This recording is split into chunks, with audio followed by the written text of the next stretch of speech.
Morning and welcome to today's edition of our program TVC Breakfast. My name is Etoma Edu.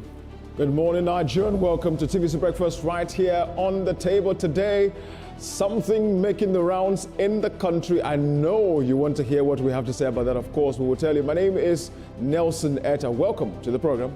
Indeed, Nigeria, it is time for breakfast. And I must say, we have a very big spread this morning. You could be anywhere, but you're choosing to spend your morning here with us on the TVC Breakfast Show. I'm very grateful. You're very welcome. My name is Olamide Odekunle.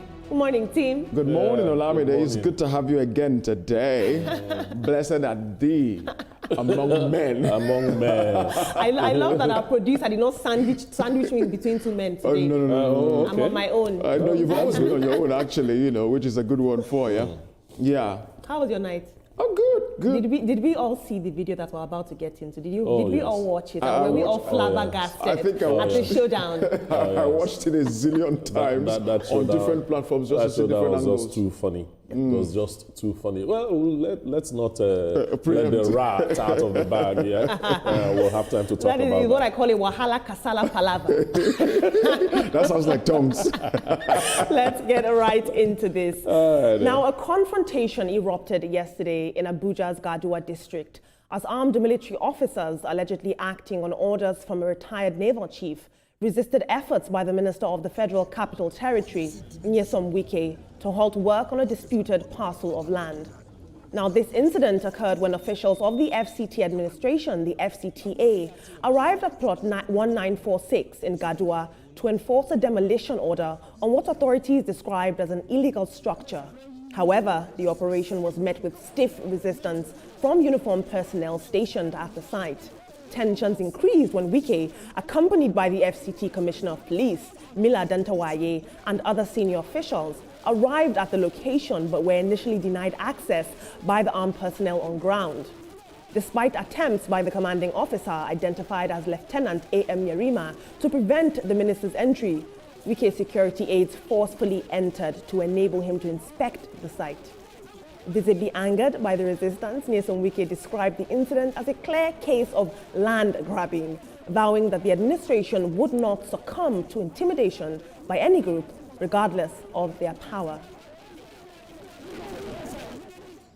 Land departments and the development control have been mandated to see where there are illegal development going on and land grabbing. And when this was brought to my attention, I did instruct them to make sure that nothing takes place in as much as they did not have any legal paper in terms of building approval or even the acquisition of the land. And when they came here, I was informed that the soldier of the military had to chase them away.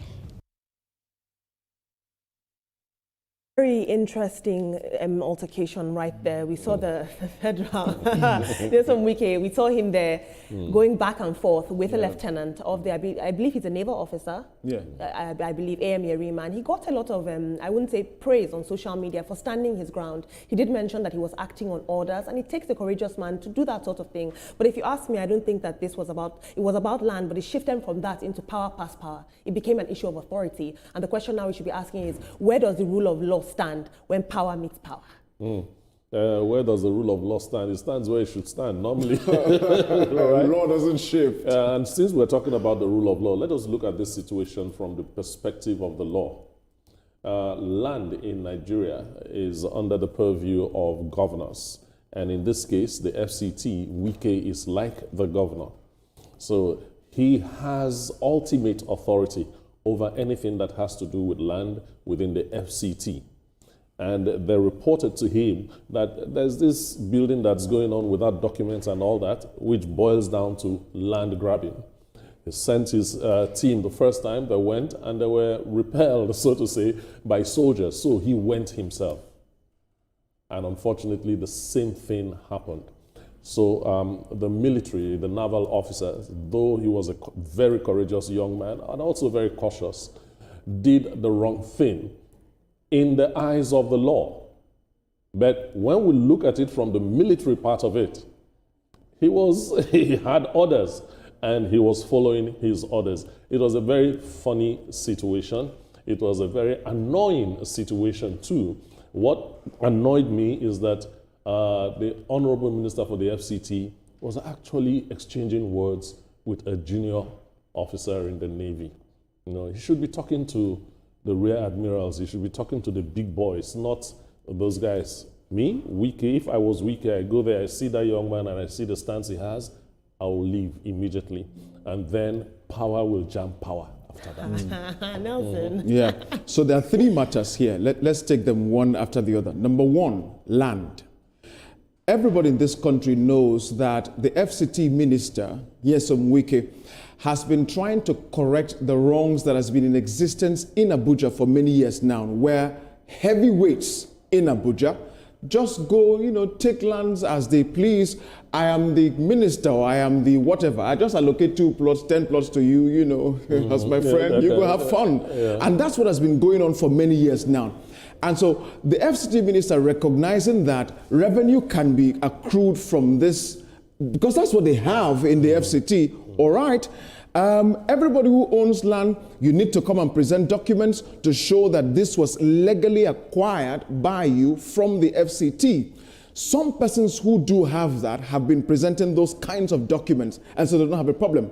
Now, this particular land now is owned by a former chief of staff, I think Vice Admiral Zubairu Gembu, who is retired.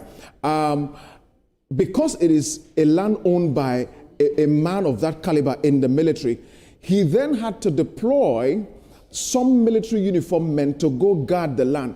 Now, number one, if he knew that this land was acquired by him legally, what stops him from having that conversation with the FCT to say, these are the documents, these are the properties, particulars that shows that the land is mine?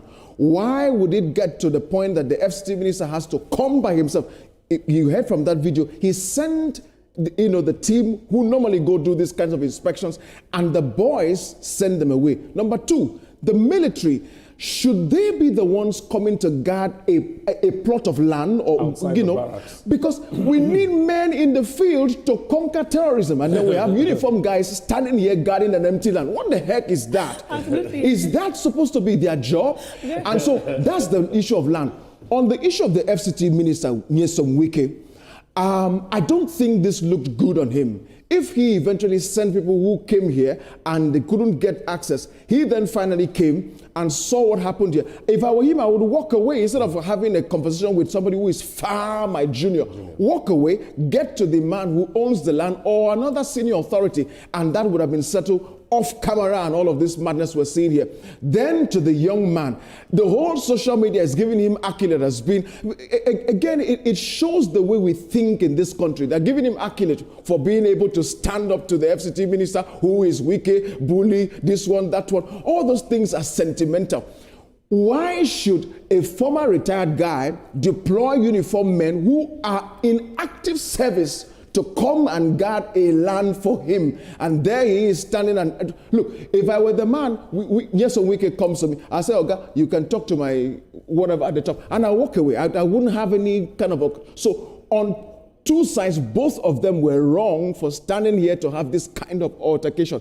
However, Wike, as the FCT minister, is right on the grounds that if this land cannot be proven that it was gotten legitimately, you can't do this. Absolutely. Very interesting to see, the mixed reactions we're seeing online. I know that the former Chief of Army Staff, retired now, General Tuku Buratai, came out and said that this is absolutely unacceptable. He said that Wike usurped the position of the Commander-in-Chief of the Armed Forces, that is the President, and he condemned the behavior totally. He said this is absolutely unacceptable, that Wike should stand against this young man, this naval officer that was acting on duties, because Wike is not the Commander-in-Chief of this country. But if you ask me, he's correct. That's what he said. Of course, it's correct, because it doesn't look good on Wike to come and start here and having this kind of exchange. Apart from that, Wike should have known that this guy has been given orders, and he will see to those orders to the latter. Being in the military command chain. It's a military thing. No, the other man might have been retired, And maybe it's his protege that is now the big boy there. That one will send those guys, and that is that's the person that will give the orders that those military guys were acting on. Yeah. So.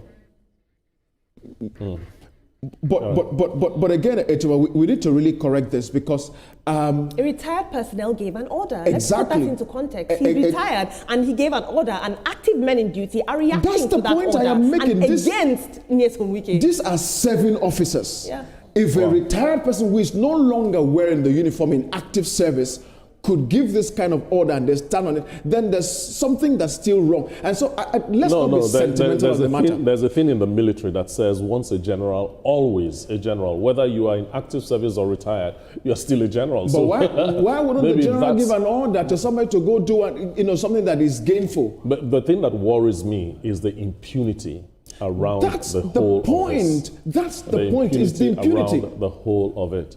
And when we see people that we should be looking up to having these kinds of altercation, you want to wonder, what will the younger ones do when their time comes? This, I'm looking at it beyond the thing that happened. I'm looking at the consequence of what happened. Yes. It doesn't look good on the military, especially the retired military man, and it doesn't also look good on the minister. I really worry these days that the FCT is falling into a sort of feudal system where people are fighting over land like this. This is not the first incident of land grabbing that we've seen, and it probably will not be the last. But I will say, I do believe, and to play devil's advocate here, that, Nyesom Wike should have conducted himself as calmly as the officer, because that retracted from his point, even though he was right. His reaction retracted from the issue at hand. That anger, that reaction. I agree, but if you own lands in Abuja, you need to go prove that it is yours. It's a very simple matter. If it is mine, it is mine. Then let's not go around all this kind of, I just hope that there's not too much fallout for this young officer who was only acting on orders. No. He was acting on orders.